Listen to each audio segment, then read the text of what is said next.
you doing there, folks? Baters here with another video for you all. Now, if you've all tuned into my previous Fallout 76 opinion piece titled My Painfully Honest Opinion, you might recall I was a titty bit concerned about some of the elements of this game, and whether or not it would still feel inherently Fallout. Well, I've played the Fallout 76 beta last night when it was open to the public, and let me tell you this. My ball bag is moist after running amok across the West Virginian wasteland. So let me tell you what I like and I don't like about Fallout 76. So go ahead and shave your pet gerbil and dress it in some thong underpants, and let's get to average baiting, baby!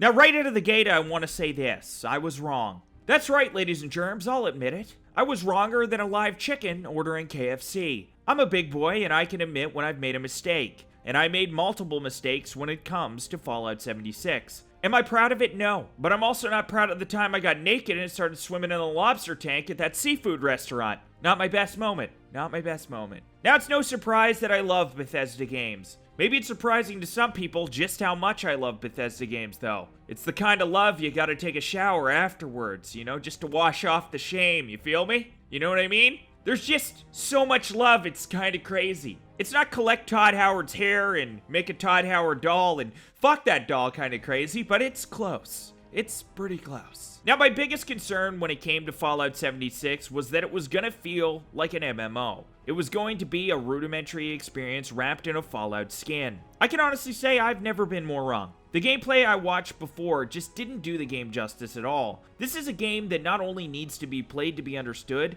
but also played with people. Is it just like Fallout 4 or New Vegas or Fallout 3, you're wondering? The answer is no. No, it is not. Hence the big 76 at the end of it. It is different, but that's not necessarily a bad thing. Fallout 4 is a single-player experience, and a large part of the enjoyment of that game is the story. Fallout 76, on the other hand, is an online experience, and the enjoyment comes from everything other than the story. Although the story can be interesting, it's the other elements that really reel you in. The best comparison I can think of is Grand Theft Auto 5 versus GTA Online. Grand Theft Auto 5 is this intense story-driven ride that captures your attention and keeps you playing until the bitter end. Grand Theft Auto Online, on the other hand, has far less direction, and it pushes you in the general area and then lets you make your own fun. Here's the playground, now go ahead and have fun with it, kids. Watch out for the dog shit! And although GTA Online has story-like missions, they are far from GTA 5's realism in presentation. However, they are still fun.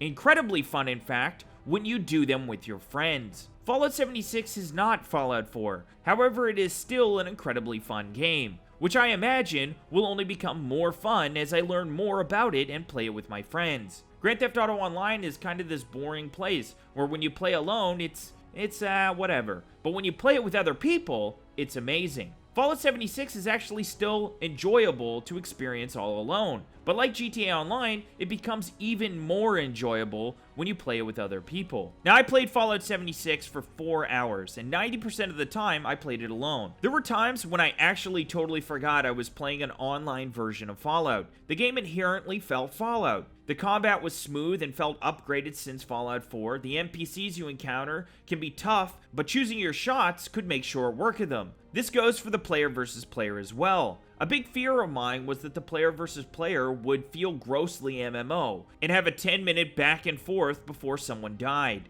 I was wrong yet again. Fighting other players was as smooth and as realistic as fighting the NPCs. It felt balanced, realistic, and above all fun. A critical hit on a player character is just as deadly as one to an NPC. However, there were times I just wanted to explore when other players wanted to fight me. Without me engaging with them, I felt no concern or distress. I was able to just walk away. So although player versus player is in the game, it's still 99% optional, which is nice, and doesn't really seem to hinder your gameplay unless you want to participate in it. If you don't want to engage with other people, you don't have to. Just walk away, man. It's not worth it, okay? Be the bigger man, turn the other cheek, or whatever, you know? However, one of the downsides I experienced while playing the player versus player is that after fighting someone, they could just respawn right on top of you, and it felt like this endless loop of combat with no resolution. I'm assuming there is a way to avoid this, but being new to the game, I had no idea how. I mean, maybe you just fast travel away as soon as you kill them or something. Either way, even despite the endless loop, I found that the player versus player was fun, and it didn't dictate my actions. So that was kind of nice.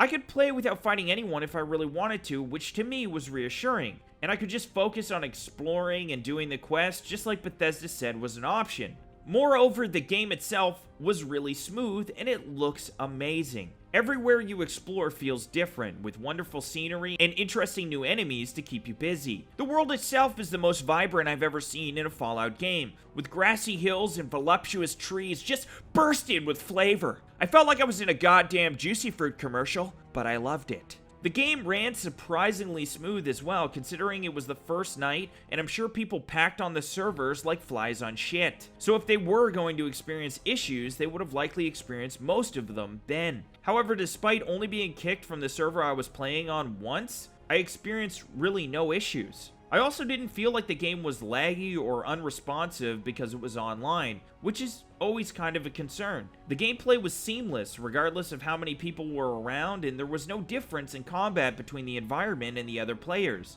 This online Fallout game is insanely impressive right out of the gate. Now, like I said before though, my biggest concern was that Fallout 76 was going to be a grindy MMO. I was wrong. It didn't feel grindy at all. It feels a lot more like a puzzle with clues hidden throughout the world that are keys to unlock doors to new items, weapons, clothing, and adventures. The world doesn't feel locked down by achievements, but rather feels like a Pandora's box of mystery. I found myself thinking, what's over there? What does that do? And why is that guy staring at me with his dick out? The last part was a joke. Or was it?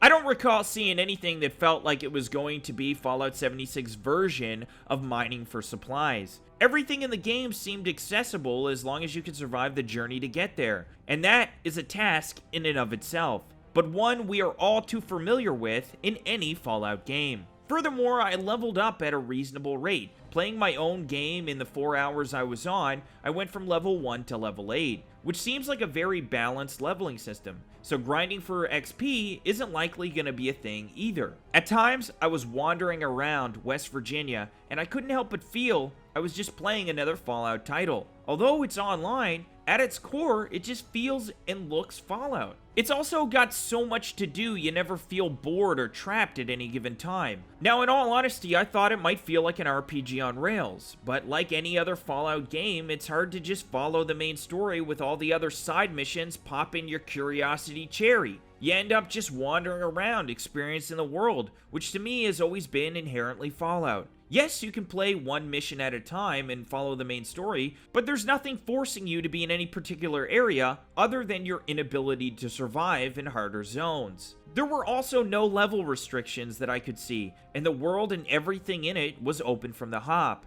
Good luck getting to the high-level items early though, unless someone gives them to you, because enemies get progressively harder as you move away from the vault in the typical Fallout fashion. Except, now there's no console commands to take shortcuts. God damn it!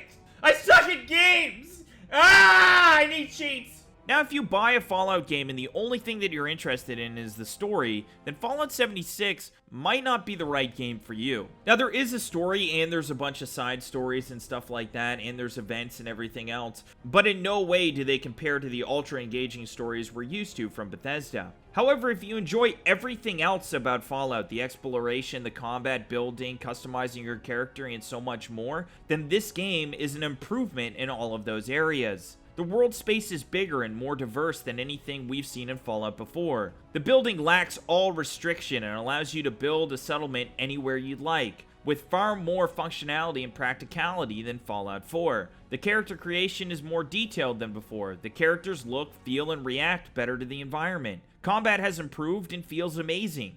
Even without the slow motion break from Fallout 4's VATS, the combat is still super fun. The weapons look, feel, and operate in a realistic way, and the clothing and the world itself just feels realer and more immersive than previous iterations of Fallout. Furthermore, there are also survival components to this game that originally concerned me, making me think that weapon degradation and thirst were really going to put a damper on the more entertaining elements of the game, like exploration, building, and combat. However, after playing the game for 4 hours, I noticed the survival components, but didn't feel burdened by them in any way. It wasn't like DayZ, where you have to eat and drink every 6 minutes or your character is totally fucked. Rather, the survival components added a further sense of realism and puzzle to the world space and how you play as your character. Now, knowing more about the items in the game and being able to craft certain foods and items adds another element, one that needs to be mastered in order to maximize your player's efficiency. But not knowing fuck all doesn't leave you stranded in West Virginia shitting in your hands either, you know what I mean? The survival component wasn't a burden, and I felt actually that it was a welcome addition to the game. It made it more fun and realistic. Now, do I think that this is the best Fallout game ever made? No, not exactly. However, I can say this. Bethesda set out to make a multiplayer game that felt like a Fallout experience with your friends. This is exactly that. This is the best version of a multiplayer Fallout I think any of us could have hoped for, and I'm eager to play more of this game with my friends and see what kind of shenanigans we can get up to in this immaculate world space. Now, I hope that you guys enjoyed this video. Again, it was a bit more Brendan than Baters, as again, it's an opinion piece, but if you did enjoy this video, then go ahead and subscribe and smack that bell icon and come back for more fun next time. And if you're lucky, at the stroke of midnight, a tiny little Averagebaters fairy might come and tickle your butthole. Now, I hope to see you all again next time, and remember to keep on average baiting, baby.